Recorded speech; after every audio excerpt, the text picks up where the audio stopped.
আমরাও তোদেরকে একটা কথাই বলি, জেনে রাখ, আমরা মুহূর্তের মধ্যেই কথা জানান দিতে চাই। তোরা ভেবেছিস আমাদেরকে দুর্বল, খুদার কসম আমরা দুর্বল হতে পারি, আমার আল্লাহ দুর্বল নয়। তার বাস্তব নজির দেখিয়েছেন আফগানিস্তানে কেবলমাত্র 70,000 মুজাহিদের মাধ্যমে আমার আল্লাহ ওই বেঈমানদেরকে পরাজিত করেছেন।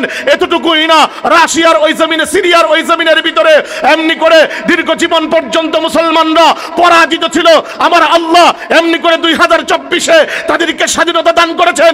আমরাও তোদেরকে একটা কথাই বলি, আমাদেরকে গোলামীর জিঞ্জিরে আবদ্ধ করতে চেয়েছিলি আমার দাদির মাধ্যমে, আমরা তোদেরকে একটা কথা বলি, এই দেশ নিয়ে স্বপ্ন দেখিস না, খোদার কসম তোদেরকে একটাও ছাড় দিব না।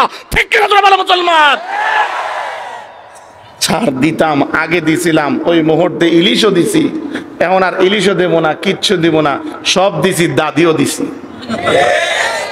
ওরা আমাদেরকে বিভিন্ন রূপে বিদেশ থেকে হুমকি ধমকি দেয়, আমগো 7 সিস্টার দখল, আমাদের 3 সিস্টার দখল হয়ে যাবে, এতটুকুই না, আমাদেরকে এইভাবে করে হুমকি দেয়, শোনো বাঙালি, তোমরা তোমাদের কি আছে, সামরিক অস্ত্রের দিক থেকে তো তোমাদের কিচ্ছুই নাই, আর আমাদের সামরিক অস্ত্রের কোনো অভাব নাই। সামরিক অস্ত্র আমাদের কেমন তোমরা জানো না, সামরিক অস্ত্রের দিক, সামরিক শক্তির দিক থেকে আমরা বহুত উন্নত, আমরা এভাবে করে করে এত পরিমাণ উন্নত।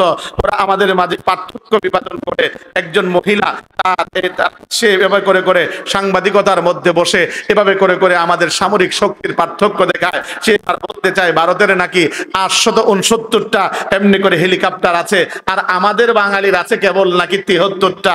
এভাবে করে করে সামরিক শক্তির দিক থেকে ভারতের এমনি করে যুদ্ধ বিমান আছে 606টা, আমাদের আছে কেবল মাত্র 44টা। মজা কইরা আমাদেরকে শোনাইতে চায় তোমাদের এখনো পর্যন্ত হাফ সেঞ্চুরি পূর্ণ হয় নাই। এমনি করে শুধু এতটুকু না, বলতেছে সামরিক শক্তির দিক থেকে তোমাদের মোবাইল রকেট প্রজেক্টর আছে কেবল মাত্র এমনি করে 71টা, আমাদের আছে 702টা।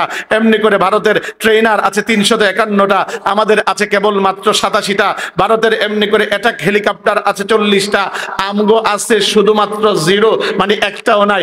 রসগোল্লা রসগোল্লা, এতটুকুই না, আমাদেরকে বুঝাইতে চায় ট্রাঙ্গার ফ্লিট এদের আছে 6টা, আমাদের 0।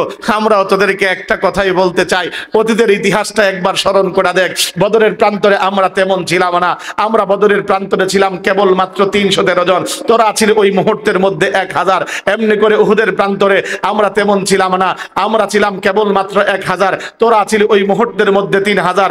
এতটুকুই না, মুতার প্রান্তরে আমরা কেবল ছিলাম এমনি করে 3000, তোরা ছিল ওই মুহূর্তের মধ্যে 2 লক্ষ।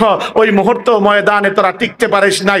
আমরাও একটা কথাই বলতে চাই, আজ হয়তো বা আমাদের সামরিক অস্ত্র নাই, আজ আমাদের যুদ্ধ বিমান নাই, আজ আমাদের বিমান নাই, কামান নাই, গোলা বারুদ নাই, লোকের বল নাই। একটা কথাই বলতে চাই, অন্তত পক্ষে অতীতেও যেমনি ভাবে তোরা ময়দানে টিকতে পারিস নাই, আজও যদি খোদার কসম ময়দানে আসিস, একটা ময়দান ছাড়া করব না, প্রত্যেককে ময়দানে কেটে দিব। ঠিক কি না বলো মুসলমান? আমার বন্ধুরা, আমার ভাইয়ারা, কেন আমাদের একজন আছে অভিভাবক, তিনি কে? জোরে, আরো জোরে।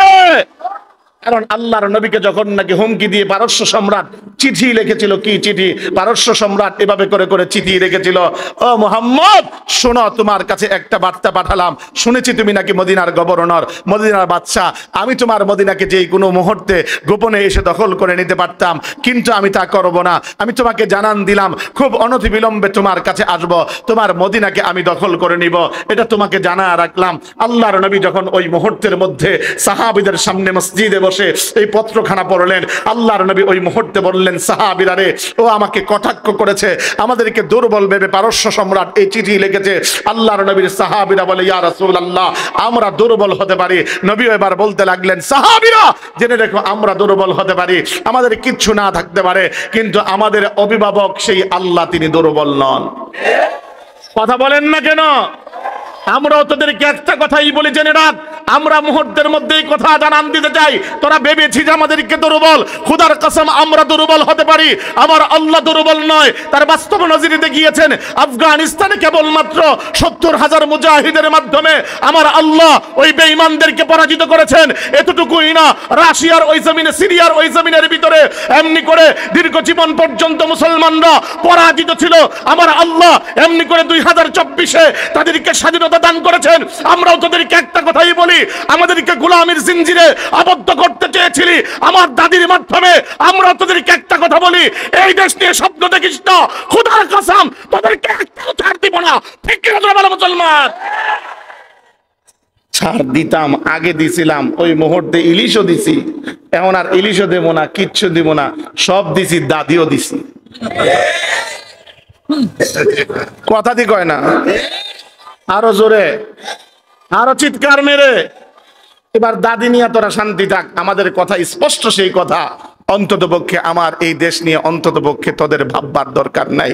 আমাদেরকে বিভিন্ন হুমকি দামকি দিয়ে কোনো লাভ নাই।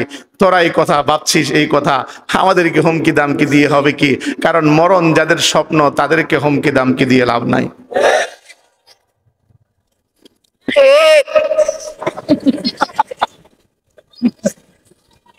একটা মনে হুজুর খায়া হয়নি।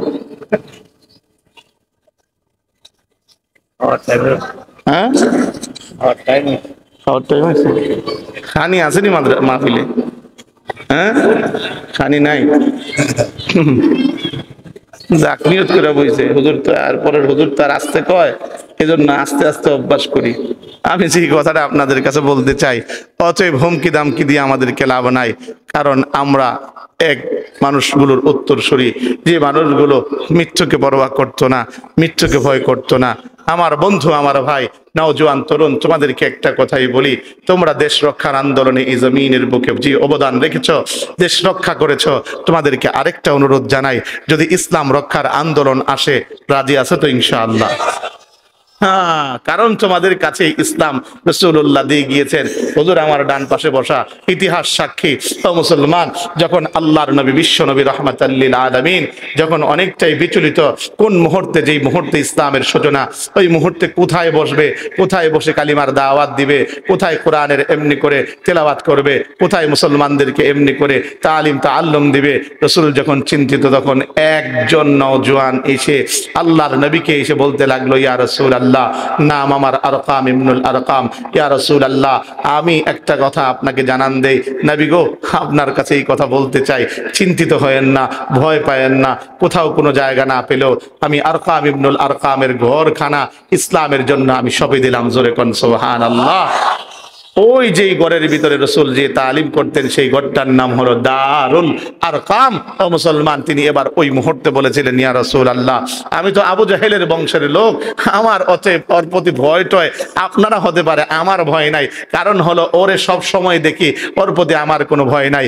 কাজী আমি অন্তত পক্ষে বলি, আমার ঘরেই কালিমার দাওয়াত হবে। ও মুসলমান, ইসলামের শুরু ক্ষেত্রে স্বজন সহযোগিতা করেছিল একজন নওজোয়ান যুবক। আল্লাহর নবী যখন ওফাতের কালে, ওই মুহূর্তের মধ্যে নবীজির শেষ যুদ্ধের মধ্যে একজন যুবকের মাথার ভিতরে পাগড়ি পরিধান করে নবীজিও এই কথা প্রমাণ করেছেন। সেই যুবকটুকুনকে উসামা ইবনে যায়েদ, যিনি ছিলেন হযরত যায়েদ ইবনে হারেসার সন্তান, নবীজি তার ওই মুহূর্তে বয়স ছিল 17 বৎসর। তিনি যুদ্ধের সেনাপতি, তিনাকে বানিয়ে দিয়ে মাথার মধ্যে পাগড়িখানা পরিয়ে দিয়ে আল্লাহর নবী ইসলামের দায়িত্ব যুবকদের হাতে দিয়ে গিয়েছেন। রাসূলুল্লাহ এভাবে করে উৎসাহ দিয়ে গিয়েছেন। নুসরিত বিশ্ববাব, মুনিয়াত বিশ্বক, ইসলামের সবচেয়ে খেদমত করেছে যুবকেরা। ও মুসলমান, নওজোয়ান তরুণ যুবক, আমিও তোমাদের কাছে একটা কথা নিতে চাই, একটা ওয়াদা নিতে